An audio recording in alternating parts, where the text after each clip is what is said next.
Littérature, Curiosité, histoire, ouverture d'esprit, sexualité, point de vue, imaginaire, partage, culture. c'est le podcast de Steve Haldeman. Bonjour à tous et bienvenue dans ce podcast qui va servir d'introduction aux articles que j'ai écrits dans la catégorie Ce qui m'a inspiré pour l'édition et la publication. Lorsque j'ai voulu publier mon premier roman, je me suis naturellement tourné vers les maisons d'édition traditionnelles. Nous étions en 2011 et je n'avais pas entendu parler des solutions d'auto-édition.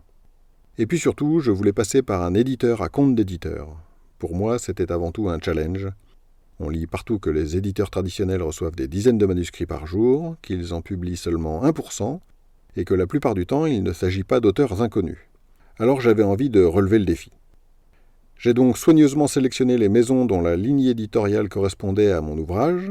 En particulier, j'ai envoyé mon manuscrit aux éditions Blanche, qui avaient édité Vanessa Duriès, l'auteur du Lien, un livre que j'avais apprécié. Je ferai d'ailleurs un article à son sujet. Être choisi par cette maison, cela aurait été pour moi comme une consécration. J'ai donc envoyé une dizaine d'exemplaires de mon roman, en respectant scrupuleusement les exigences des divers éditeurs, et j'ai attendu. Pas longtemps en fait. Quelques mois plus tard, j'avais toutes les réponses, toutes négatives.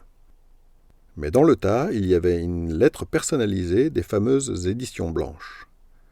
Curieux mais sans trop y croire, je les ai appelés pour en savoir plus. J'ai eu M. Frank Spengler que je connaissais déjà de nom. C'est un personnage apparemment incontournable de l'édition érotique.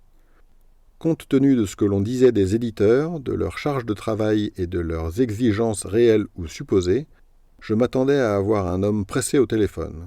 Pourtant, il m'a dit plusieurs choses intéressantes. D'abord, mon manuscrit avait été lu entièrement. Cela m'a positivement étonné. Je savais déjà que les éditeurs peuvent écarter facilement certains des livres qu'on leur soumet, et j'avais peur que la qualité de mes premiers écrits ne soit pas suffisante pour retenir l'attention. Ensuite, il m'a encouragé, m'affirmant que mon histoire avait sa place dans les rayons d'une librairie. Et surtout, il m'a dit qu'il ne le prendrait pas parce que son sujet ne correspondait pas aux attentes des lecteurs à ce moment-là. Il n'était pas sûr d'en vendre assez pour que ce soit rentable, mais que les modes changeaient vite. Il m'a incité à garder mon livre sous le coude, comme un bon vin dont le moment finirait par venir. Ce que j'ai déduit de cette conversation, c'était que le succès d'un livre était avant tout une question de mode et de marketing. Cet argument ne m'a pas choqué, j'ai été moi-même entrepreneur.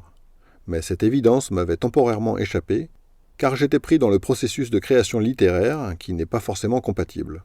Je ne sais pas comment cela se passe pour les autres écrivains, mais personnellement, je n'ai pas la sensation d'écrire. J'ai plus l'impression de donner vie à des personnages. Je m'identifie à eux, j'y mets beaucoup de moi-même et en fin de compte, j'y pense 24 heures sur 24. C'est un engagement profond qui n'est pas propice au recul nécessaire pour la suite de l'aventure.